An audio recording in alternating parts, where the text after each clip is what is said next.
Store पर हर शनिवार काम करना भी बंद कर दिया। फिर भी अमीर डैडी एक्साइटेड थे, क्योंकि उनके पास ऐसी बहुत सी नई बातें थीं जो वे हमें सिखाना चाहते थे। वे खुश थे क्योंकि हमने उनके पहले सबक को इतनी अच्छी तरह से सीख लिया था।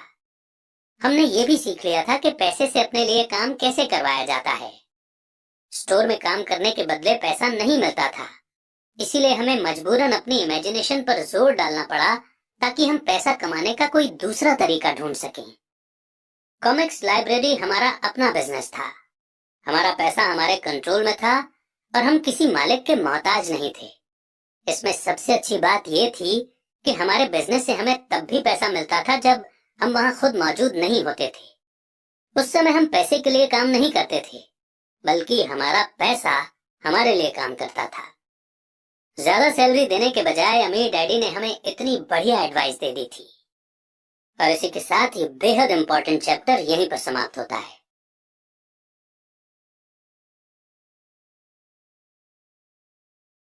चैप्टर 3 लेसन 2, पैसे की समझ क्यों सिखाई जानी चाहिए। 1990 में मेरे सबसे अच्छे दोस्त माइक ने अपने डैडी का लंबा चौड़ा बिजनेस संभाल लिया है और उसे अपने डैडी से ज्यादा कामयाबी मिल रही है। हम एक दूसरे से साल में सिर्फ 1 या 2 बार गोल्फ कोर्स पर मिलते हैं। वो और उसकी पत्नी इतने ज्यादा अमीर है कि आप इसकी कल्पना भी नहीं कर सकते। अमीर डैडी का एम्पायर बहुत सुरक्षित हाथों में है और अब माइक अपने बेटे को उसी तरह सिखा रहा है जिस तरह से उसके डैडी ने हमें सिखाया था। 1994 में मैं 47 साल की उम्र में रिटायर हो गया और मेरी पत्नी किम उस वक्त 37 साल की थी। रिटायरमेंट का मतलब ये नहीं है कि हम काम नहीं करते या आगे काम नहीं करेंगे। इसका मतलब यह है कि जब तक हमारी लाइफ में बहुत बड़ी कोई घटना ना हो जाए तब तक हम काम करने या न करने के लिए आजाद हैं। इसका कारण यह है कि हमारी दौलत अपने आप बढ़ती रहती है, इन्फ्लेशन के रेट से कहीं ज्यादा तेज रफ्तार से। मुझे लगता है कि आजादी इसी को कहते हैं। हमारी दौलत इतनी ज्यादा है कि ये अपने आप बढ़ सकती है। ये पेड़ लगाने की तरह है। आप सालों तक इसे पानी देते हैं और एक दिन इसे आपकी जरूरत नहीं रह जाती। इसकी जड़ें जमीन में काफी गहराई तक पहुंच जाती हैं। इसके बाद ये पैसे का पेड़ आपके सुख के लिए छाया और फल देता है। माइक ने एम्पायर चलाने का ऑप्शन चुना और मैंने रिटायर होने का। जब भी मैं लोगों से बात करता हूं तो वे अक्सर मुझसे सलाह मांगते हैं कि उन्हें क्या करना चाहिए, शुरुआत कहां से और कैसे की जाए, आपकी नजर में कौन सी बुक अच्छी रहेगी, वगैरह वगैरह। सबसे अमीर बिजनेसमैन। 1923 में हमारे सबसे महान नेता और सबसे अमीर बिजनेसमैन शिकागो में एजवाटर बीच पर इकट्ठे हुए। ये सारे लोग बहुत मशहूर थे। चार्ल्स श्वाब सबसे बड़ी स्टील कंपनी के हेड थे। सैमुअल इंसुल दुनिया की सबसे बड़ी यूटिलिटी के प्रेसिडेंट थे। हार्वर्ड हॉम्सन सबसे बड़ी गैस कंपनी के हेड थे। आइवर क्रूजर दुनिया की सबसे बड़ी कंपनियों में से एक इंटरनेशनल मैच कंपनी के प्रेसिडेंट थे। Leon Fraser bank of international settlement के प्रेसिडेंट थे। Richard Whitney New York stock exchange के हेड थे। आर्थर कॉटन और जेसी लिवरमोर 2 सबसे बड़े स्टॉक स्पेक्युलेटर थे और अल्बर्ट फॉल प्रेसिडेंट हार्डिंग के कैबिनेट में मिनिस्टर थे। लेकिन क्या आपको पता है कि 25 साल बाद इनमें से 9 लोगों का अंत इस तरह से हुआ। श्वाब 5 साल तक कर्ज में डूबे रहने के बाद गरीबी में मरे। इंसुल की मौत विदेश में दिवालियेपन की हालत में हुई, यानी ये बैंकरप्ट हो गए थे। क्रूजर और कॉटन भी गरीबी में मरे। हॉम्सन पागल हो गए। विटनी और अल्बर्ट फॉल उस समय जेल से रिहा हुए थे। फ्रेजर और लिवरमोर आत्महत्या कर चुके थे। शायद कोई भी ठीक से ये नहीं बता सकता कि इन लोगों के साथ ऐसा क्यों हुआ। ये बात 1923 यानी कि 1923 की है। हम इतना अंदाजा तो लगा सकते हैं कि ये 1929 के मार्केट क्रैश और ग्रेट इकोनॉमिक डिप्रेशन के ठीक पहले का समय था। मंदी का इन लोगों पर बेशक बहुत ज्यादा असर हुआ होगा। देखने वाली बात यह है कि आज हम इन लोगों से ज्यादा मुश्किल समय में जी रहे हैं। बदलाव ज्यादा तेजी से हो रहे हैं और पूरी दुनिया में हो रहे हैं। मुझे लगता है कि आने वाले 25 सालों में बहुत से ऐसे उतार चढ़ाव आएंगे जो इन लोगों द्वारा झेले गए उतार चढ़ावों की तरह ही होंगे। मुझे ये चिंता है कि बहुत से लोग सिर्फ पैसे पर अपना ध्यान लगाए बैठे हैं और अपनी सबसे बड़ी दौलत पर ध्यान नहीं दे रहे हैं, जिसका नाम है नॉलेज।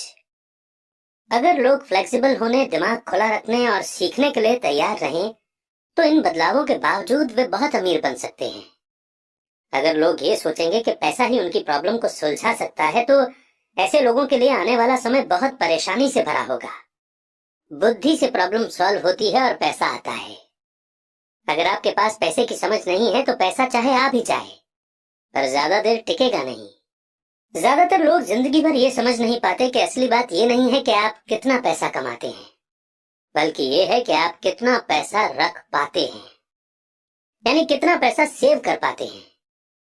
आपने पक्का लॉटरी जीतने वाले उन गरीबों की कहानियां सुनी होंगी जो अचानक से अमीर बन जाते हैं, पर कुछ समय बाद वे फिर से गरीब हो जाते हैं।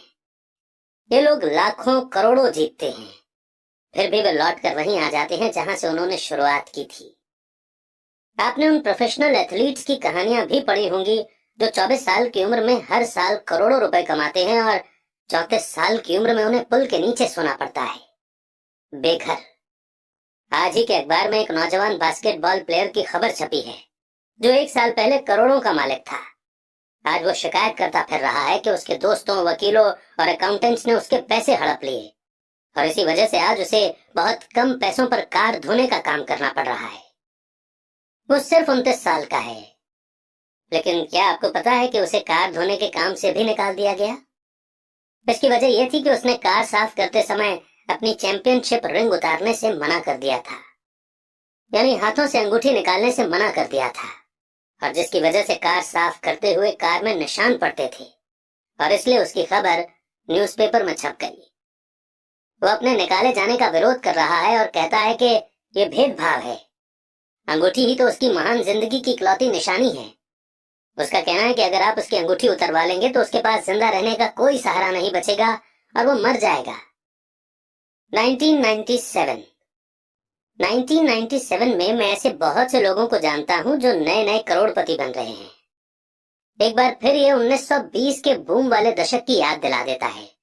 हालांकि मैं खुश हूं कि इतने ज्यादा लोग अमीर बनते जा रहे हैं, पर मैं उन्हें चेतावनी देना चाहता हूं कि लंबे समय में ये इम्पोर्टेंट नहीं है कि आपने कितना पैसा कमाया, बल्कि इम्पोर्टेंट ये है कि आपने कितना पैसा सेव किया और आपने कितनी पीढ़ियों तक उस पैसे को सेव करके रखा।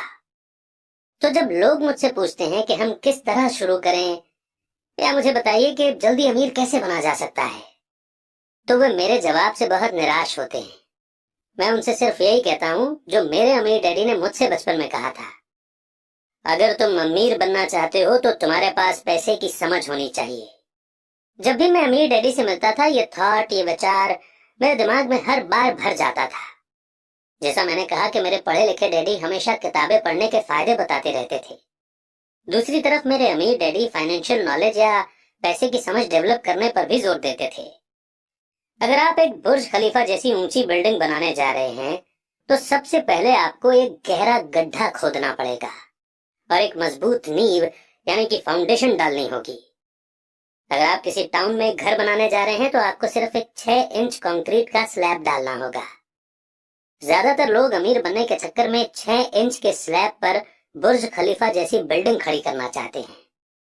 हमारा स्कूल का सिस्टम उस जमाने का है जब खेती बाड़ी यानी कि एग्रीकल्चर ही इकोनॉमी का बेस थी, और ज्यादातर लोग खेती बाड़ी से ही पैसे कमाते थे।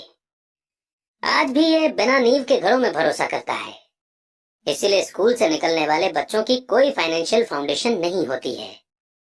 एक दिन जब उन्हें नींद नहीं आती और वे कर्ज में डूब जाते हैं, वो सोचते हैं कि उनकी प्रॉब्लम अमीर होकर ही सॉल्व की जा सकती है। कुल मिलाकर सच्चाई ये है कि अगर बिना फाइनेंशियल फाउंडेशन के किसी के पास पैसा आ भी जाएगा, तो वो उसे जल्दी ही लूज कर देगा। अरे वे माइक और मेरे लिए दोनों ही ऑप्शन संभव थे, क्योंकि हमारी फाइनेंशियल फाउंडेशन मजबूत थी और पैसे की समझ हमें बचपन से ही सिखाई गई थी। देखा जाए तो अकाउंटिंग शायद दुनिया का सबसे बोरिंग सब्जेक्ट है। ये बहुत उलझन भरा सब्जेक्ट भी है, पर अगर आप लंबे समय तक अमीर बने रहना चाहते हैं, तो ये सबसे इम्पोर्टेंट सब्जेक्ट भी है। सवाल ये है कि आप इस बोरिंग और उलझन भरे सब्जेक्ट को अपने बच्चे को किस तरह सिखा सकते हैं। इस सवाल का जवाब है कि हम इसे आसान बना सकते हैं। अमीर डैडी ने माइक और मेरे लिए एक मजबूत फाइनेंशियल फाउंडेशन डाली थी। क्योंकि हम छोटे बच्चे थे, इसलिए उन्होंने हमें सिखाने का एक आसान तरीका निकाला। सालों तक वे सिर्फ ड्राइंग बनाते रहे और उनके साथ शब्दों का इस्तेमाल करके हमें समझाते रहे। जब माइक और मैंने उन